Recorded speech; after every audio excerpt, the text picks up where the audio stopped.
이제 IMF나 금융위기를 겪어봤고 또 지금 현재 한 2년 전서부터일 겁니다. 18년 하반기 정도 된 것 같아요. 8, 9월 정도. 그 무렵부터 지금 그 공장이라든가 그러니까 소상공인이 되겠죠.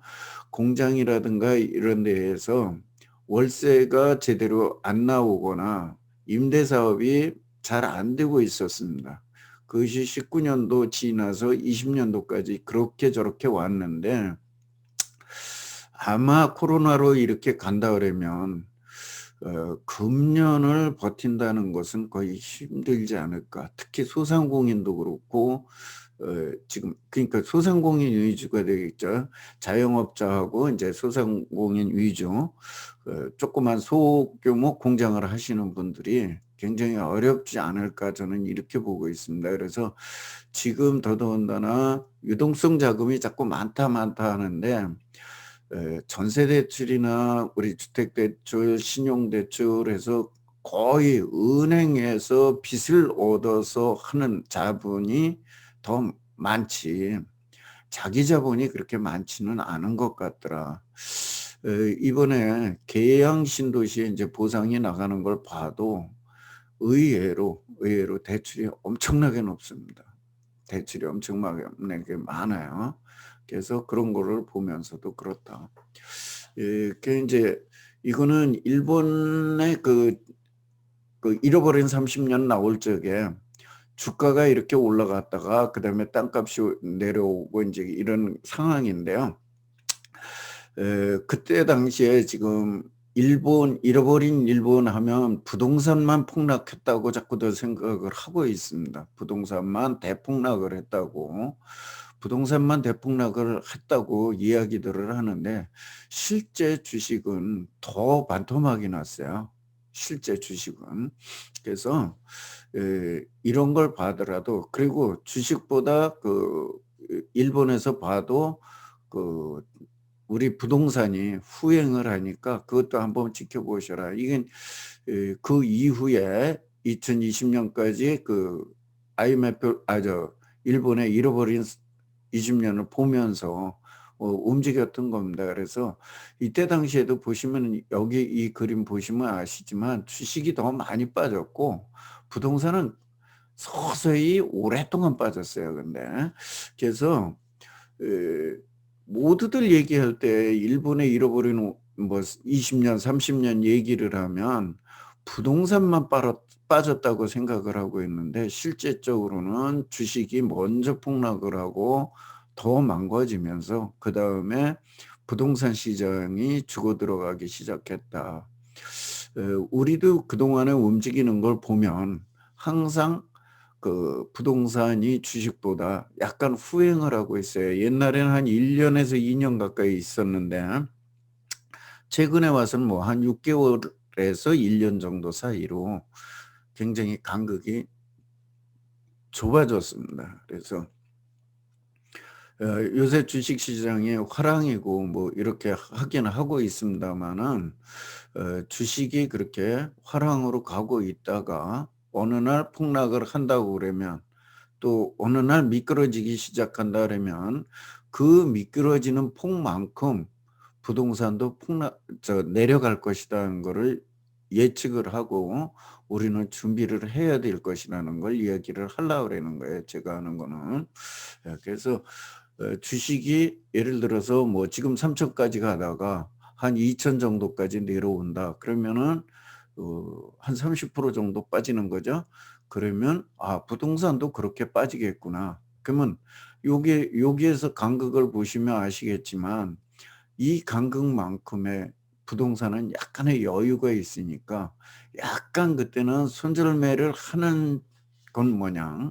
내가 받던 제값을 받기는 어려울 거예요. 그러니까 그럴 때는 약간 다른 사람보다 조금 내려놔 가지고 빨리 처분하는 것도 하나의 방법이 될 수 있을 거라고 봅니다. 그래서 이런 것도 한번 대비를 해 보셔라. 뭐 부동산 거품 똑같은 얘기고 이때도 이제 상업지하고 주택지 비교를 한 건데 또 일각지 땅도 있어요. 근데 일각지 땅은 이 주택지보다도 더 완만했습니다. 이렇게 완만했고 상업지 땅이 가장 많은 타격을 받았고 이거는 뭐 어디나 마찬가지일 거예요. 이게 경기가 좋을 때 가장 많이 뜨는 게 우리 그 가장 많이 올랐던 데가 가장 타격이 많이 크다고 보시면 될 겁니다. 그래서 뭐 버블 분 게 금리하고 이제 물가하고 해서 왔던 거 일본에 그다음에 지가하고 움직였던 것들을 보는데 90년도 그때였으니까 90년도였으니까 이때 인제 그 금리나 물가나 그다음에 지가가 움직이는 거를 참고 삼아서 우리의 지금 상황에서 어떻게 대비할지를 꼭 이렇게 된다는 건 아니에요. 약간의 조정은 분명히 있을 거라고 보기 때문에 그런데 아까도 말씀드렸지만은 내년 3월 달에 대선이 있기 때문에 금년도에 분명히 하반기에는 하방 내려가야 되는 상황이 올 수 있는 상황인데 아마도 끌고 나갈 수도 있다 이렇게 보여진다는 거죠. 아마도 끌고 나갈 수 있다. 그렇게 되면은 어떻게 보면은 IMF를 우리가 맞았던 김영삼 정부 마지막 그 무렵 그것이 조금 연장되면서 내년도까지 끌고 넘어갔다가 거기서 어떤 일을 당하지 않을까 하는 생각도 있어요. 하여튼 금년 겨울이 가장 힘든 시기라고 지금 보여지는데 그거보다 약간 선거 때문에 뒤로 밀릴 가능성도 좀 있다. 그래서 요거는 그 2005 년도 7 년도 이 무렵에 또 일부는 17 년도 저거지만 2005 년도 7 년도에 금융위기가 왔을 때 일본 부동산을 보면서 KBS에서 그 제작해서 했던 겁니다. 그래서 이 부분을 한번 카페에 요거 올려져 있으니까 한번 눈여겨 보시기를 바랍니다. 다시 한번 보시고 이 부동산 경기라든가 전체 흐름은 크게 다르지 않게 가니까 지금 이런 상황에서 연끌하고 있는 이 상황에서 좀 주의를 하자 그런 얘기고 이 지금 코로나 사태에서 인제 뭐 이렇게 내려갔다가 지금 이런 식으로 올라가서 있는데 여기서 지금 더 이렇게 간다고 그러는 거고 아니면 여기서 지금 올 여름을 지나면서 이렇게 내려갈 수도 있고 지금 어떻게 갈지는 모르겠습니다. 그래서 이런 것들을 한번 보면서 대비를 하자. 그리고 정부별로 뭐 주택 가격이 이렇게 변했다 하는 통계들 좀 보시고 그다음에 아까 얘기했지만 그 통화량, 유동자금 뭐 이런 거 가지고 우리 아파트 값이 거래가 되는데 일반적으로 이걸 보면서 그런 것도 토지 보상금이 이제 50 조가 풀린다고 하는 거에 대해서 제가 또 카페에다 글을 올린 게 있는데 50 조가 풀린다고 그래 가지고 지금 많은 분들이 이게 상당하게 그 "부동산 시장에 영향을 미칠 것이다." 이렇게 얘기를 하고 있습니다. 근데 이게 과거같이 그렇게 많이 "영향을 미치지 않을 것이다." 하는 이야기를 제가 인제 글로다 써 놓은 게 있습니다. 그래서 그런 것들을 한번 다시 한번 좀 찾아보시면서 왜 그런지 이런 것들을 좀 보시라 그런 얘기고 특히나 뭐 실수요자로 지금 당장 뭐 이사 가야 될 상황이 아니라면은 예 저는 뭐 지금 억지로 그 비싼 데 가서 투자할 필요는 없지 않는가 하는 생각을 갖습니다. 그다음에 우리 그 오드리 님이 오늘 안 들어왔네. 오드리 님이 먼저 번에 그 우리 그 부자 클럽 그 카톡방에다가는 이걸 올렸었고 제가 나중에 처음엔 안 올렸다 나중에 이걸 끌어서 올렸는데요. 어 이 이번에 하남하고 하남하고 계양하고 그다음에 과천에 지금 보상금이 나갔는데 13년 전에 6 0 0만 원에 샀는데 보상금이 3 4 0만 원이라는 등 그다음에 또 13년 전에 120만 원에 샀는데 이번에 보상이 120만 원이라고 그러는 것, 뭐 이런 것들이 많이 있습니다, 여기에 보면은. 그다음에 뭐 600, 800만 원 옆에가 그렇게 하는데 보상을 150만 원밖에 안 해줬다고 그러는 것도 있고 이런데, 이거는 뭐 아마도 일부 있을 수도 있어요. 아주 없지는 않을 없다고 말할 수는 없습니다. 일부 있을 수는 있는데 일반적으로는 이렇게 되지를 않았다고 보시면 됩니다. 제가 다른 데는 뭐 하남도 갔다 왔고 그랬는데 거기서는 뭐 정확한 정보를 못 얻었으니까 그렇고, 제가 계양만을 말씀드린다면 계양 신도시 전체에서 계양 신도시가 예, 335만 이니까 한 110만 정도 되는 그런 그 면적인데, 여기에서 지금 현재 여기에 농경지는 평균이 120만 원 정도 나갔다고 얘기를 합니다. 제가 보기에는 120만 원이 조금 안 될 것도 같아요. 그래서 제가 파악한 걸로는 제일 싸게 나간 게 103만 원짜리가 있었고, 그다음에 그 한 들판에 가장 그 들판에 많이 포진돼 있는 농지들은 한 117만 원에서 119만 원 사이가 나갔더라고요. 그다음에 큰 도로변에 접한 데가 최고 비싼 데가 한 180만 원 정도 나갔고, 이런 정도로 나갔습니다. 그래서 평균을 해보면 그저 한 120만 원이 조금 안 될 듯 싶은데 그냥 120만 원이라고 이제 전부들 얘기를 하니까 120만 원 나가는데, 예, 뭐 그렇게 잘 못 나갔다 얘기하기는 어렵습니다. 뭐 공개적인 자리니까 뭐라고 하기는, 받으시는 분들은 무조건 적다고 얘기할 수 있어요. 자, 받으시는 분들은 뭐 여기보다 더한 곳에서 한 150%씩 시세의 150%씩 나갔는데도 적다고 30% 이상이 이의 신청을 했었으니까 이 받으시는 분들은 항상 그렇게 생각을 하신다고 보시면 돼요. 그래서 이건 특별하게 일부를 갖다가 한 것이고, 그거에 대한 거는 다시 보셔라. 그다음에 토지보상금이 2008년에서 2012년에 가장 많이 풀렸었습니다. 요것도 제가 썼던 글인데, 예, 2008년에서 2012년에 가장 많이 풀렸고, 최근 10년간을 보더라도 9조에서 25조 원 사이로 약 13조 원대가 매년 풀리고 있습니다. 그러면 지금 50조가 풀린다고 하는 것도 한 2년 사이에 풀리는 거야. 2년 사이에 풀리는 건데, 그럼 평균적으로 하면 25조니까 여느 때보다는 좀 많습니다. 많은데 여기서 대토를 60%를 지급하겠다 그래요. 대토를. 그럼 60% 지급하겠다 그랬는데 저는 40%만 보자 이런 얘기예요. 그래도 20조가 안 풀리는 돈입니다. 그러면 30조만 풀리는 거예요. 이건 과거에는 그냥 다 풀리던 돈이다 이 얘기예요. 보상금이. 근데 이게 안 풀린단 말이에요. 그러면 결국은 30조만 풀리면 15조면 그냥 평균 정도밖에 안 돼.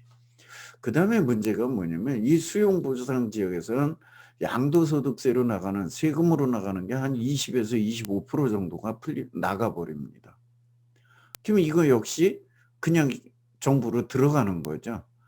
예, 정부로 들어가는 거고. 그다음에 이놈의 대출이 있어요. 대출이 10 내지 20% 작게 잡았습니다. 예, 평균이기 때문에 작게 잡은 거예요. 10 내지 20%면. 예.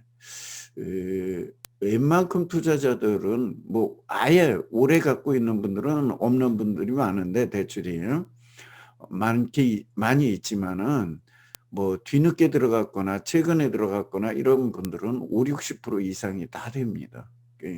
그래서 그냥 적게 12 내지 20%만 잡아도 5 내지 10조 원. 그래다 나면 실제 시중에 풀릴 수 있는 돈은 15 내지 22조 원 정도밖에 안 된다.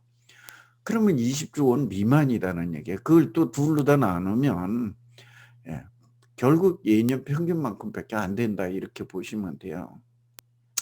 그리고 이 돈이 풀려서 옛날하고 다른 게 옛날에는 이 돈이 많은 부분이 그냥 부동산으로 바로 흘러 들어갔어요.